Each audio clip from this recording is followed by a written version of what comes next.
Conférence prononcée en 1967 à l'Académie de la vie créative, Mill Robles, Californie. La vraie signification du mot religion est magnifiquement exprimée par le verbe latin religere, qui signifie relier. La religion, de fait, est ce qui relie l'homme avec l'océan cosmique de vie, avec l'univers. Et en les reliant de cette manière, la religion définit le rôle de l'homme dans le monde et le but de la vie humaine. Elle donne un sens et elle définit un programme pratique à la vie quotidienne humaine. En ce sens, la religion revêt pour nous une grande importance. En revanche, la religion, conçue comme des dogmes théologiques et des rituels formels accumulés par centaines, pourrait en réalité représenter un obstacle sur la voie de l'évolution de l'homme en tant qu'individu. Cependant, la religion ne devrait pas être rejetée pour cela, car il faut établir une distinction entre la religion dans son sens véritable et la vision dogmatique qu'en a la majorité de l'humanité aujourd'hui. Au cours de l'histoire de l'humanité, il y a eu de nombreuses religions. Cependant, les lois de la vie et de l'univers sont les mêmes qu'il y a 2000 ou 8000 ans.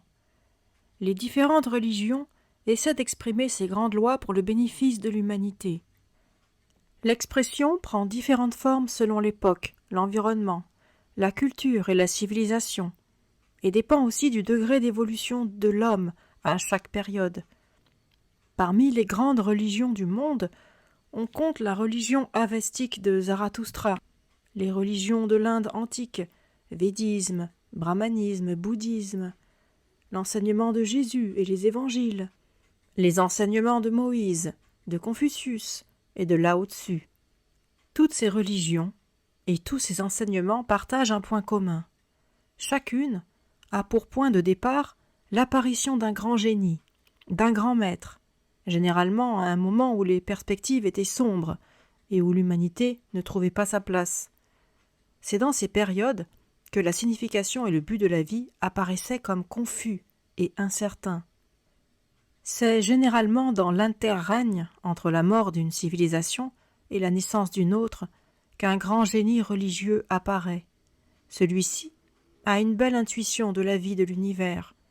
Il la formule et la met en exemple dans sa vie.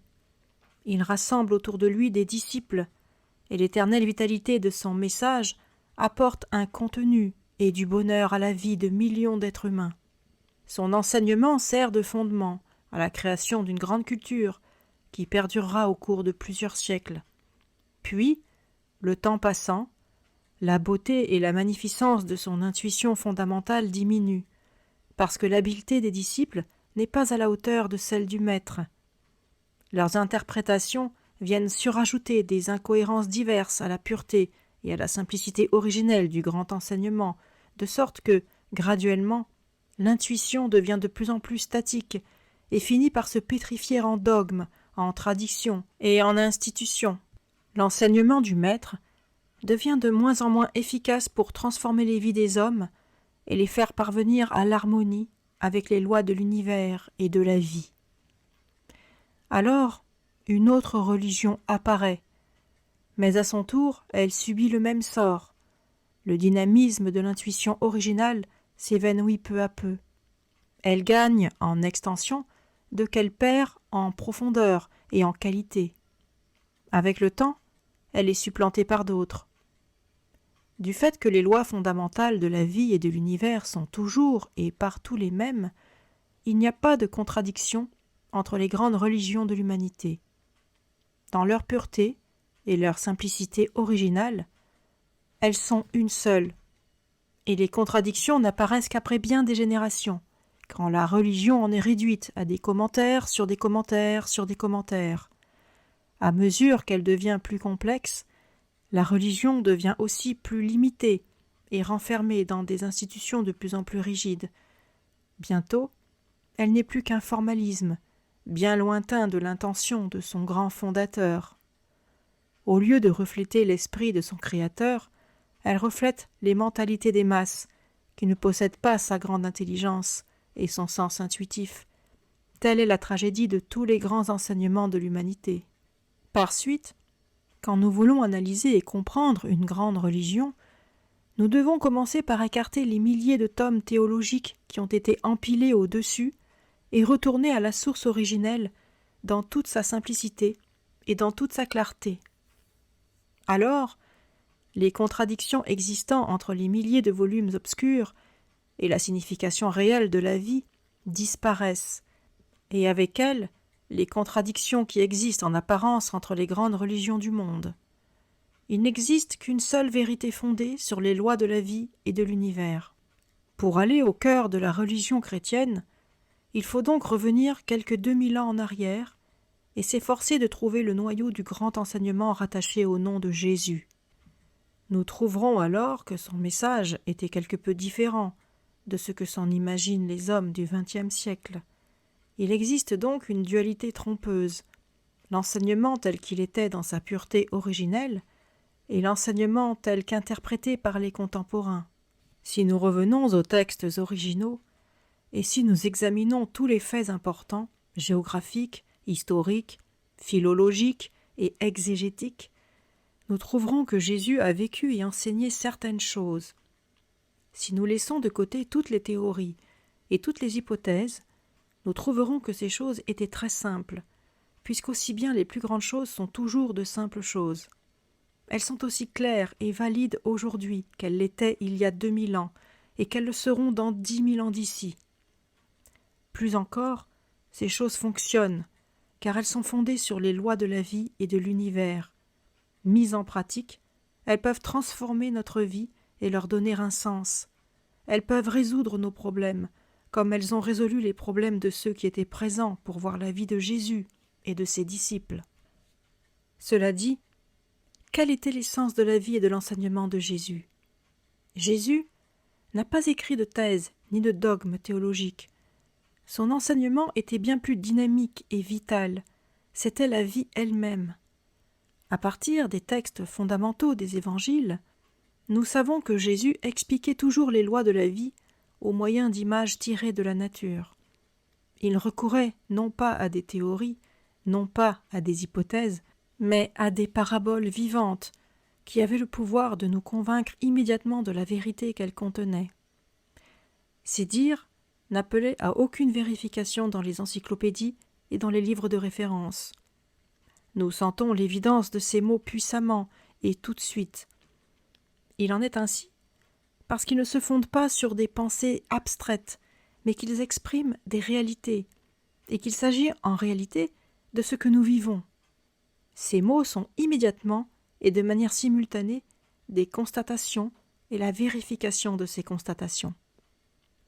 L'analyse de la vie de Jésus montre que sa mission comportait 3 aspects principaux: la guérison des malades, l'enseignement dispensé aux ignorants, la pratique de l'amour créatif dans la vie de tous les jours. Considérons ces 3 aspects de sa vie et de son enseignement.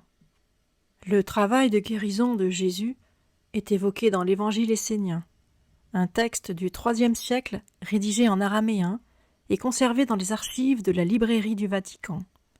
Une traduction bien plus tardive, en vieux slavon, a été trouvée dans la librairie des Habsbourg à Vienne. Ce texte montre clairement que le volet de guérisseur de l'œuvre de Jésus a été une croisade contre la souffrance.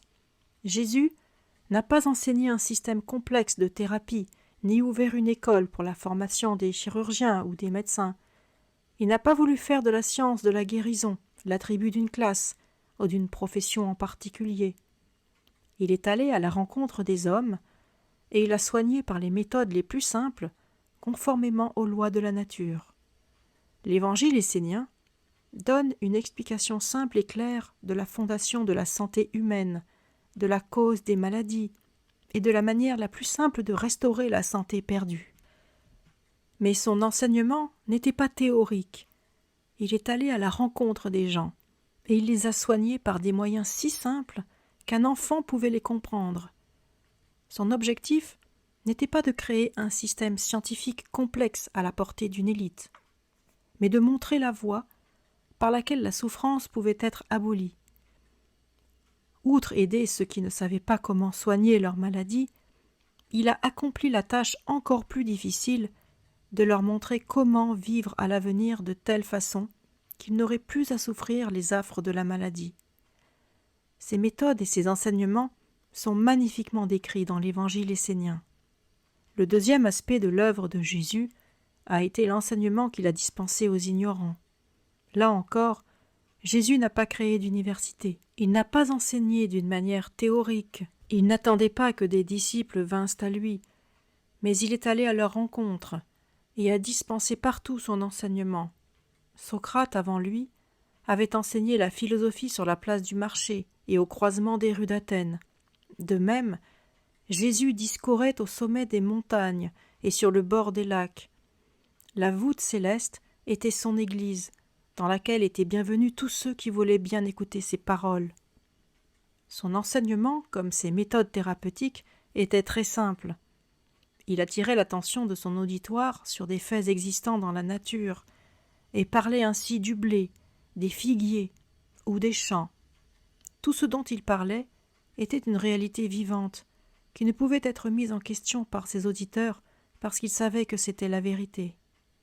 Ces exemples tirés de la nature illustraient et démontraient en toute simplicité l'existence des lois de la vie. C'est cette méthode naturelle qui donne à l'enseignement de Jésus sa validité et sa vitalité éternelle. Et cet enseignement durera aussi longtemps que les hommes vivront sur la terre, parce qu'il est fondé sur les lois de la nature et de l'univers, sur des fondations qui resteront égales à elles-mêmes, quelle que soit l'époque et la civilisation. Jésus a expliqué le but de la vie humaine et le rôle de l'homme dans l'univers aux ignorants. Bien qu'aujourd'hui nous séparions l'enseignement de la guérison, ces deux choses en vérité étaient une seule, des aspects jumeaux d'une seule réalité. Pour Jésus, la vie, la santé et l'enseignement étaient une seule chose. Le troisième aspect de la mission de Jésus était son apport de l'amour créatif aux hommes et à l'humanité comme la loi principale de la vie, à travers sa maxime, selon laquelle Dieu est amour. Cette maxime est tout simplement l'expression d'une grande loi cosmique ou spirituelle, l'expression d'un grand pouvoir qui est présent dans le corps humain, où tous les organes fonctionnent au bénéfice de l'ensemble. Il y a une unité des organes. Le pouvoir que nous appelons la vitalité est simplement l'expression de l'amour tel qu'il se manifeste dans l'organisme humain. C'est ce qui lie ensemble et soutient le corps dans son ensemble. Si l'humanité pouvait seulement réaliser la grande leçon qu'enseigne le corps humain, si les organes ne coopéraient pas de manière harmonieuse et commençaient à lutter les uns contre les autres, l'homme s'écroulerait et mourrait.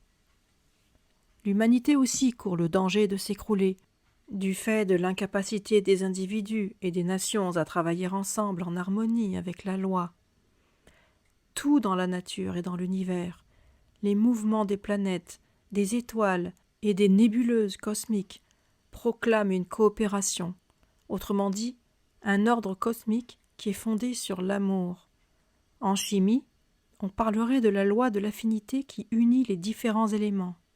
Cette grande loi cosmique de l'amour s'exprime sous une forme pratique pour les hommes dans le Sermon sur la montagne, qui constitue le titre de noblesse de l'humanité. Le Sermon sur la montagne fournit des solutions aux problèmes de l'homme et de l'humanité. Si la simplicité, la pureté et la vitalité des mots de Jésus pouvaient être traduits dans la vie de tous les jours de tous les individus, il n'y aurait pas de problème sur la terre, pas de guerre, pas de violence, pas de persécution, pas de destruction. Et dans la vie des individus, il n'y aurait pas de dépression nerveuse, pas de conflit, et nous ne vivrions pas une époque de névrose et d'incertitude. Voyons maintenant comment ces aspects de la vie et de l'enseignement de Jésus se présentent aujourd'hui. Voyons si ceux qui représentent aujourd'hui cet enseignement accomplissent réellement la tâche fixée par Jésus. Nous verrons malheureusement que la grande majorité des églises et de leurs ministres ne soignent pas les malades par les méthodes simples et naturelles enseignées et pratiquées par Jésus et par ses disciples. Nous verrons que ceux qui œuvrent au nom des évangiles n'utilisent pas le soleil, ni l'eau, ni l'air, ni les nourritures naturelles pour soulager l'humanité souffrante du fardeau des maladies qui est partout apparent. Cet aspect de la mission de Jésus est aujourd'hui presque entièrement perdu. Les vrais principes de la santé et de la guérison ne sont pas suivis dans la vie quotidienne des chrétiens. Ceux-ci mangent des nourritures grasses, des farines blanches, des sucres blancs et d'autres sortes de nourriture inférieures. Ils boivent et ils fument, s'écartant ainsi grandement de la pureté et de la simplicité des vies qu'ont menées les disciples et les premiers suiveurs de Jésus. Il y a une énorme contradiction entre le monde pur et naturel dans lequel a vécu Jésus et l'existence compliquée et artificielle de ceux qui se proclament ses suiveurs aujourd'hui. Il y a une grande dualité. Aujourd'hui, nous ne cherchons plus à soulager la souffrance humaine par des actes spontanés de guérison lorsque nous rencontrons sur notre chemin des gens qui sont malades. Dans la civilisation chrétienne d'Occident, la guérison est devenue le privilège exclusif d'un groupe professionnel qui se fait payer pour chaque acte thérapeutique. Pouvons-nous imaginer Jésus ou ses disciples présentant une note après chaque acte de guérison?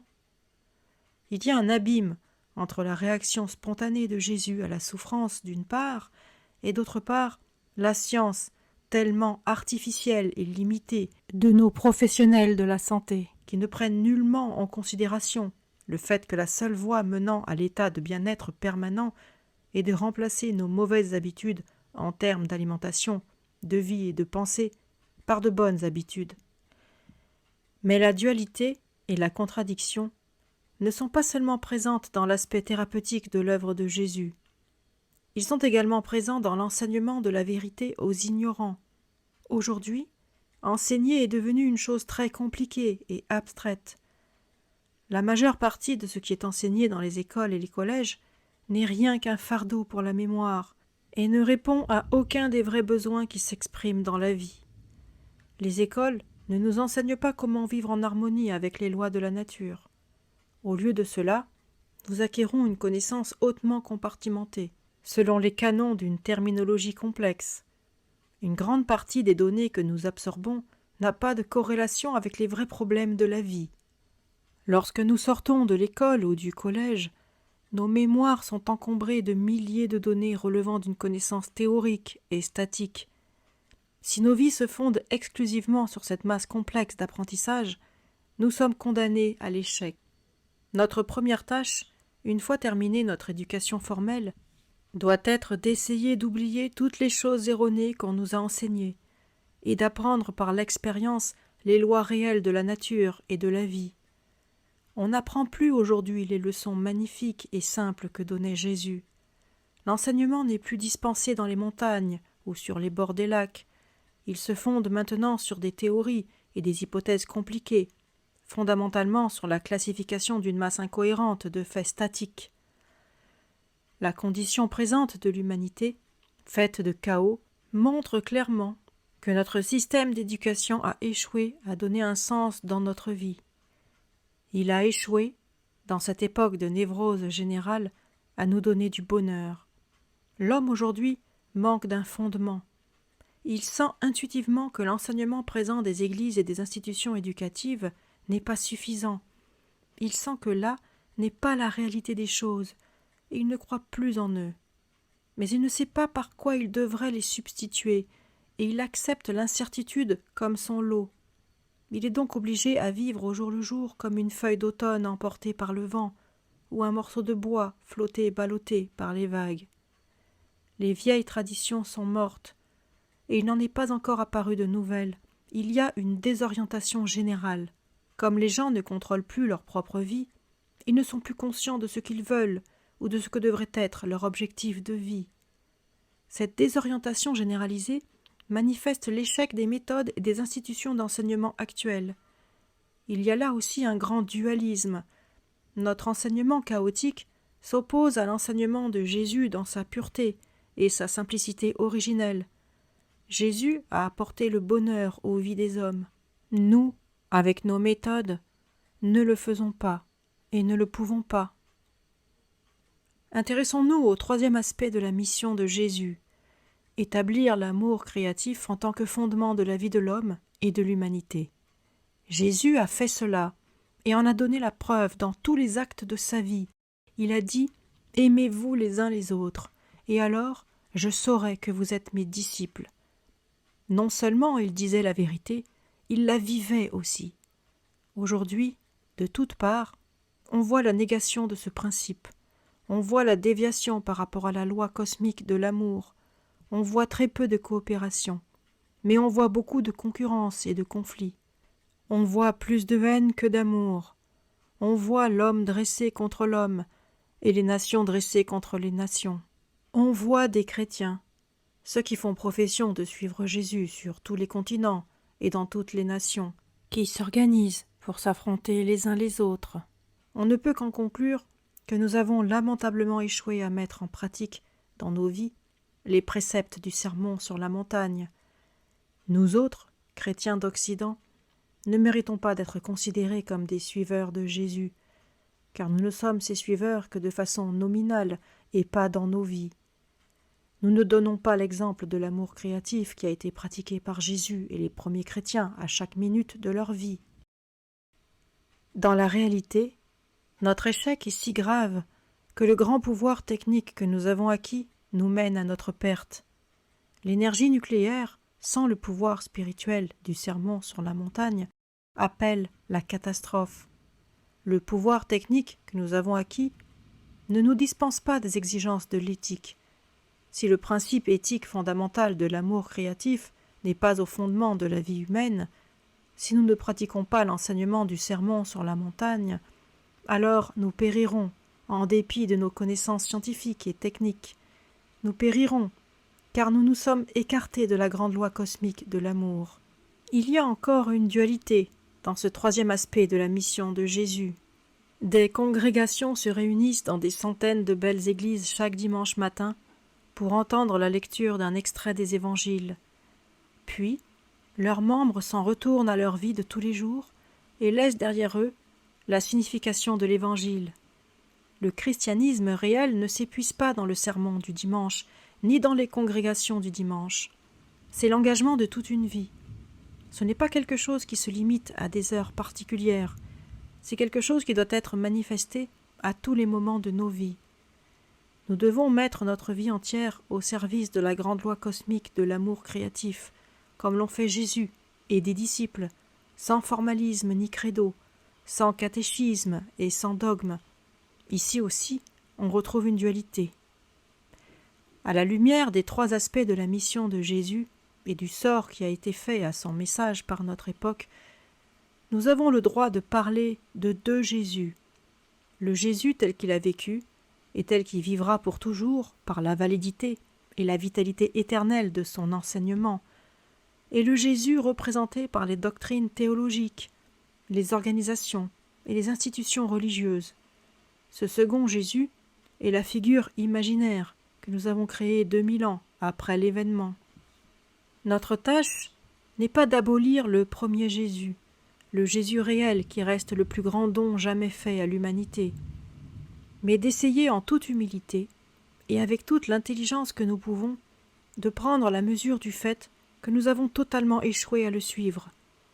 Nous devons essayer de revenir à la pureté et à la simplicité originale de son message, de revenir vers le Jésus réel qui a dit aux hommes la voie, la vérité et la vie, telles qu'elles étaient à son époque, telles qu'elles sont aujourd'hui et telles qu'elles seront aussi longtemps que les hommes vivront sur cette planète. Car le message qu'il apportait à l'homme est fondé sur la loi éternelle, sur la totalité des lois de la vie et de l'univers. Il n'y a pas d'autre vérité que celle-ci, que nous pouvons voir exprimée dans le magnifique livre ouvert de la nature, dans le corps et l'esprit des hommes, dans les étoiles et dans le cosmos. Cette vérité est fondée sur l'intuition éternelle. Si nous dévions par rapport à la loi, ce n'est pas la loi qui en souffrira, c'est nous-mêmes.